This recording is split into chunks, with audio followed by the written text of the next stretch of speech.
உதகை தாவரவியல் பூங்காவில் பார்வையாளர்களை ஈர்க்கும் விசித்திரமான தாவரம் டைனோசர்களுக்கு உணவாக இருந்ததாக கூறப்படும் இந்த வரலாற்று சிறப்புமிக்க தாவரத்தின் சிறப்பை விளக்குகின்றது இந்த செய்தி தொகுப்பு.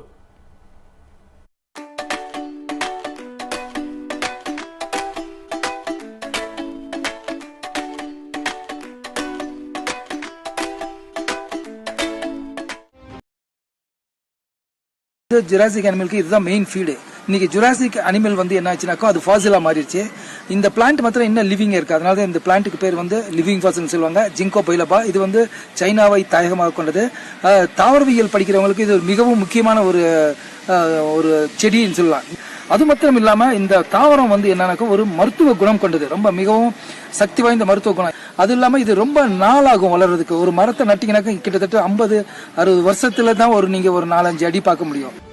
இந்த தாவரம் விதையிலிருந்து ஒரு மரமாக வளர கிட்டத்தட்ட 60 ஆண்டு காலம் எடுக்கும் என்ற நிலையில் தற்போது உதகையில் மரமாக வளர்ந்து வரும் இதனை ஆராய்ச்சி செய்ய நாட்டின் பல்வேறு பகுதிகளில் இருந்தும் வருகின்றன. அப்பேற்பட்ட சிறப்புமிக்க தாவரம் உதகையில் இருப்பது நமக்கு சிறப்புதான்.